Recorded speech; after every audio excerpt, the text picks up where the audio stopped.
I am your host, Joshua Pantelaresco. I am with today the one, the only, Timothy Niederriter. He's smiling. It's true. Tim is an amazing, accomplished writer. He's a podcaster in his own right. His podcast is nearly as good as mine. Only, nearly. But he's definitely, in all seriousness, Tim is an incredibly passionate dude. And when said, hey, you want to do the show? I was like, he's one of the first people I actually contacted. So, Tim, how are you today? I'm doing pretty well. Kind of buried in old edits, though. Editing some books. It's kind of insane. I was like, okay, now I got to go talk to Josh, and that's good, but I really need to go back to editing when we're done here. It's one of those days. The year is winding down, and I need to get these two books out. Oh, yeah, no, I'm behind, too. Like, I decided to go, make this a regular thing. I think I'm crazy. But I'm really happy with how the show's gone so far. Actually, all things considered, I'm really, really happy with it because I've had the opportunity to, first off, I'm booked now till, the second week of February. I can't believe how fast that went. Right. Holy cow. You do 3 episodes a week, right? Now you're doing a lot. I've done 5 some weeks actually. I'm doing 5 this week. Right. It's a regular. That's epic level podcasting and streaming. Honestly, I mean, people who do more than a few hours a week, they really impress me. Yeah. Well, this is actually going to become I've been paid for my podcast for about 2 years now.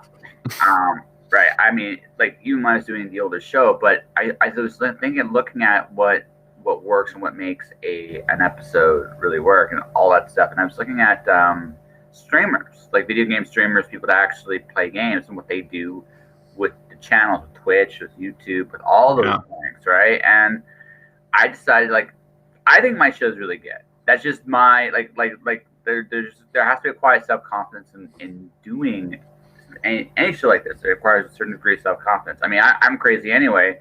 I have no prep with anybody. You know this too. It's what are the questions? We'll figure it out. What are questions? Yeah. Do we need those? Maybe not. Maybe not. Right. But I've been doing these for so long. It's I realize from a freelancing perspective, we all bring a niche to the table, whatever that niche actually is. And for me, I just realized for me that this is my niche. It's been my niche. Talking to people off the cuff, basically. Good stuff. Yeah. Talking to interesting people and me sometimes. And you sometimes. You are very interesting in your own way. Yeah. But the thing is, I'm a freelancer, and I've done I've published some freelancing stuff this year too, and I've published books this year as well. I mean, it's not I've slowed down, but it's if I'm going to be known for a niche somewhere, somehow, some way, I think that one of the biggest things you have to realize is, okay, what are you good at, and furthermore, what do you love, right? That's the real thing. And so the first 6 months of me being a freelancer was, okay, I got to find my niche. Right. Yeah. I already had one. When people know what you're good at, you can get hired for it. Basically, that's the thing, and then you can start raking in the moolah for it or whatever. You end up however much moolah you end up breaking in. But either way, doing good work is not only its own reward because it kind of has to be to begin with, right? Doing a fun podcast. That's for me. That's why I do. It's basically just it's fun for me. Sure. And at the stage I'm at, that kind of has to be because I'm not making a whole lot of money on it. But also with a book, when you write a book, you've got to be satisfied with your own book. And if you're not, well, except maybe when you're writing a freelance book, because I've done that before. I've done some ghostwriting a few years ago now, and I was never happy with the books I wrote for ghostwriting because they weren't for me. They were for the person I was writing for. Interesting. Yeah. I see. I quietly am looking into ghostwriting right now. I have connections to a publishing house on one. I can definitely do some stuff. Sometimes it's an interesting challenge because you're solving it's almost like freelancing. What we do as artists, we solve problems. Is what we do. And when I look at ghostwriting, it's if I look at it from the perspective of the book I want to write? Not always. But is it like a problem I'm solving? I mean, that scratches that itch at the very least. You know Yeah, what I mean? definitely. If you see ghostwriting more of as a puzzle than as an art, that's useful, I think, because it's not as artistic, in the sense of you're not expressing yourself, you're not doing something that's your thing. And I mean, your name isn't even going to go on this thing, at least in most cases. I mean, I think that's the definition of ghostwriting. Yeah, Your name you're isn't right. going on You're right. it, You're right. and yet you've got to bring your A game, because otherwise you're not going to get another job. I mean, Oh yeah. it's tough, and I mean, I know it's one of those things that I've noticed about writing regular fiction is I actually have the same problem now since I ghost wrote, and since I was an English major, and I got used to writing stuff for other people, and then it took me a few years to get back to writing stuff that I liked for myself.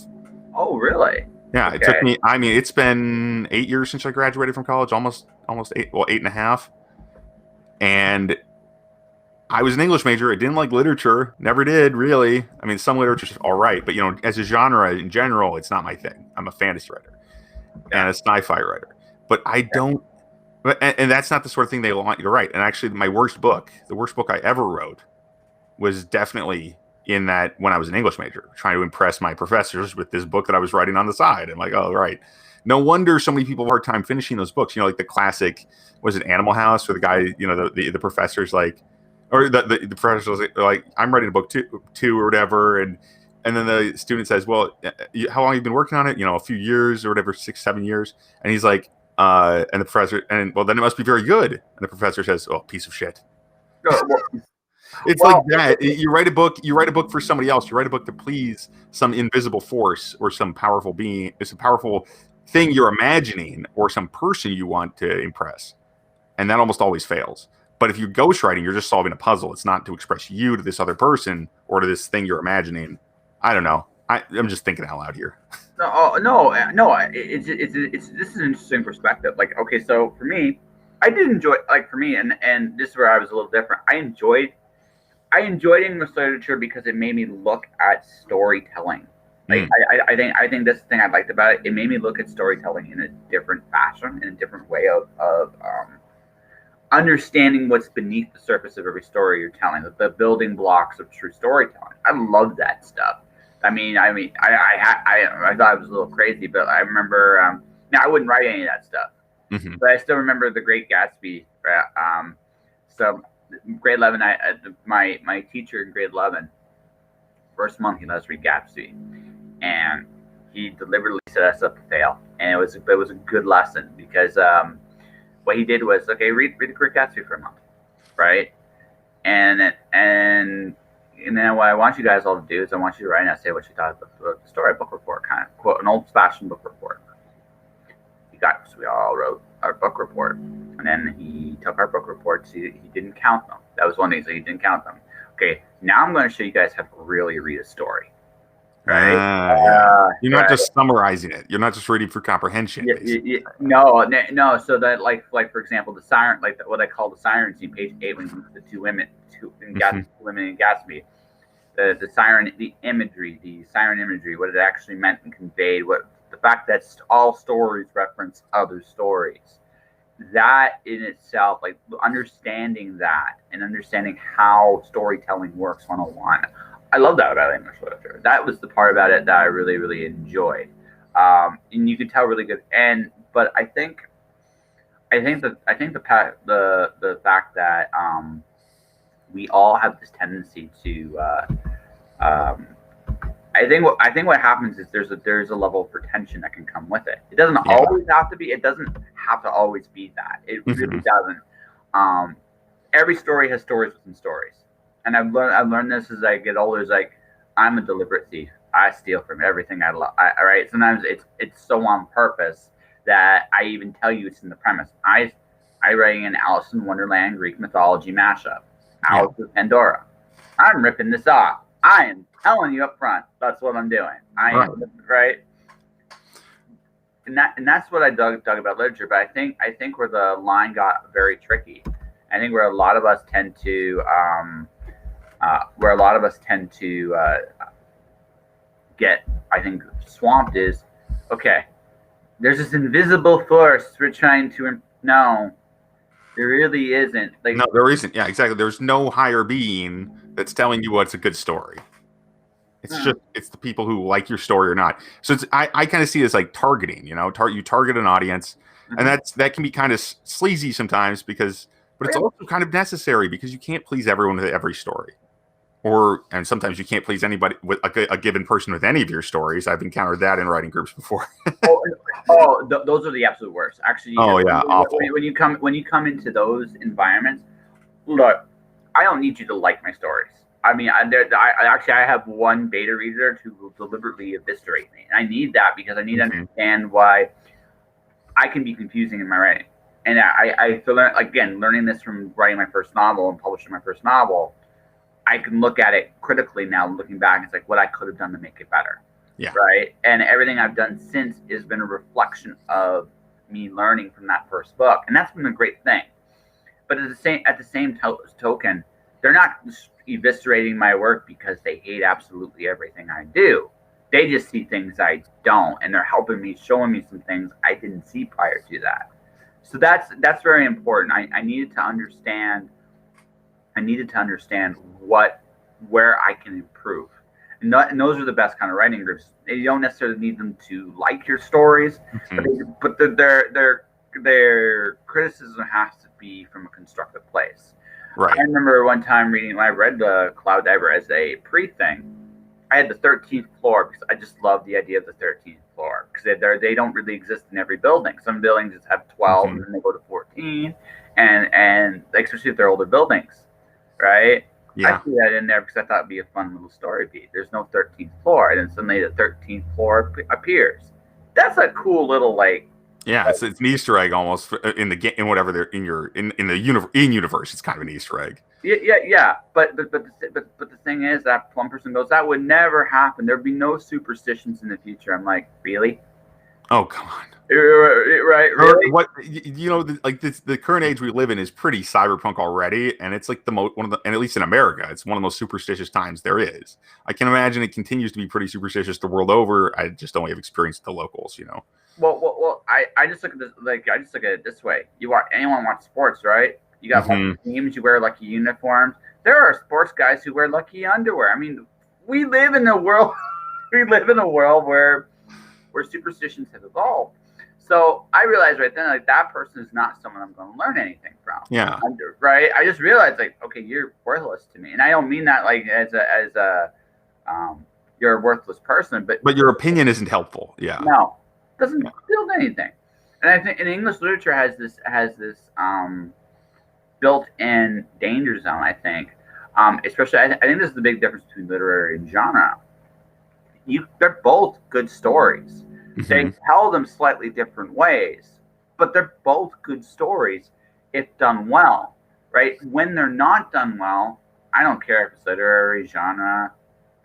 Shitty story is a shitty story. I mean, you can kind of Yeah, there's a lot of stories out there that have fallen into it. I mean, and that are like, well, I'm not interested in this, you know, or this story doesn't work for whatever reason. And I mean, the thing about being the nice thing about being an English major, a literature major, is that I got very keen at telling when a story doesn't work, and I could tell you why a story doesn't work. Like, I mean, you know, the last season of Game of Thrones, I could tell you why that doesn't work. Yeah. Why it doesn't work as an ending, basically. I can tell you exactly why. And it cheats the audience. I mean, that's based partially on being a lit major, but it's also based partially on just being a writer and having a lot of experience learning about writing. Because I didn't pick that up. I didn't pick up like the bookend thing which is why that season is so weak. Is they screwed up the ordering of the bookends.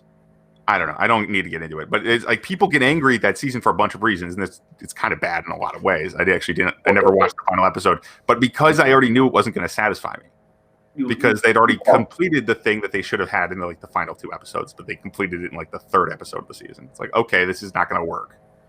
Well, they cheated the audience. We'll talk about it. They cheated the audience. Like every story, getting the challenge of writer. This is just my opinion, right? We build the expectations of our story in the very beginning how we tell it. Yes. Our job is when you tell a story is, okay, I'm telling this story. Now, how can I fulfill those expectations in a way you don't see coming? That's the joy of the story right there. For example, right? I look at stories I tell, like Alice Zero. It's about Alice waking up and realizing she's Alice. Well, if you read the Alice in Wonderland, there's a small period in the early part of the story where she lost her memory. So I riffed that, right? I riffed that, but I did it in a different way. I told a story, like I created a different setting. I also use in Greek mythology. I use Medusa. My take on the Mad Hatter being Kronos, the god of time. I thought I was being really, but again, there's expectations that I like. The Mad Hatter, you expect to not really kills time all the time. That's cool, right? Yeah. But the fact that he's Kronos, the god of time, as well. Well, that's a cool way of fulfilling that expectation in a way you may not see coming, right? Right. You're not cheating the audience when you do that. Where I would cheat the audience is like, okay, although it's a little hard. Well, Alice in Wonderland, you can get away with a lot of stuff in that concept. But for example, Alice gets out of the rabbit hole, page 2. Like, that'd be a ruined story, basically. Yeah, that's it. You're no longer telling the same story, at least. Well, and if you set people, and honestly, if you do it on page 2, I'm just going to split hairs with you for a second. That could actually work because that's early enough in the story. If that's the end of the story, though, it's kind of silly, or it's flash fiction. And even as a flash fiction, I don't think you want to tell Alice in Wonderland as a flash fiction. Well, that's not Alice in Wonderland anymore. I guess my point. If you were saying if the cover, if the book description of all this stuff says this is Alice in Wonderland and it's not Alice in Wonderland, well, then you're going to disappoint people. Yeah, exactly. So I mean, every story is about fulfilling expectations on some level. And I think the real secret to it, the real secret to these, when you do that kind of thing, is you got to recognize when you're doing when your story is about fulfilling a premise, and what's your premise about, and what kind of, and it doesn't have to be mind building blocks, right? That's fine. If you want to give me a story about a giant squid that's trying to take over the world, I don't know why you'd want to tell that story about it. Why not? Yeah, but why not, right? That's what you want. Cool, right? So how would you do that? And how would you make that actually interesting, right? Right. And there's lots of ways you can do that. There's lots of ways that could work. Maybe the squid feels oppressed. Maybe the squid just is doing it for love. We have all done some strange, like we all understand, we all do strange things for love, right? Yeah. So there's what is it? I Crush Everything by Jonathan Colton. That was about a squid. Yeah. So I mean, doing things for love. Yeah, that's ultimately like that's what storytelling is. Storytelling is, if you really break down it, we are conveying a message that you expect to hear in a way that's surprising. It can make you laugh, it can make you cry, it can make you joyful, it can make you feel anything you want. The trick is, right? The trick is like not to cheat. Like don't get to the point like everybody that watches or reads your story knows it's fiction. They can still, but they can buy it. They'll buy everything, right? No kidding. You can sell pretty easy. It's one of those basic techniques. It is actually not that easy necessarily. It depends on the thing you're trying to sell the audience. Trying to sell them on. It can be difficult, but mostly even the most outlandish things can be relayed pretty well. It's actually when you get to human nature and you expect people to that humans don't act this way in my setting or something. Well, that's confusing. If it's actually as basic as like, well, I'm mad that you slapped me. If the character doesn't like feel anything like, oh, I got hit in the face and I'm not actually at all put out by it, well, that's kind of weird. That's not exactly human behavior. It's kind of harder to sell something like that than it is to sell, oh, we're on the moon or something. Well, that's where Game of Thrones season 7 failed. Daenerys' portrayal in the last season, not to follow the actor, not to follow the of them. It's just that they decided to end it. Her whole portrayal was like a complete slap in the face. A slap in the face of what had come before. If she had always been that way, that would have worked. That's not what happened. But they didn't build up to it appropriately. They had been promising a different ending the whole time. Yeah. That partially because they did such a faithful opening of the show. The first 4 seasons very faithful, and even 5 and 6 aren't that crazy. But then as just the show goes on, it gets more and more winding and like more and more disappointing to me, frankly. Well,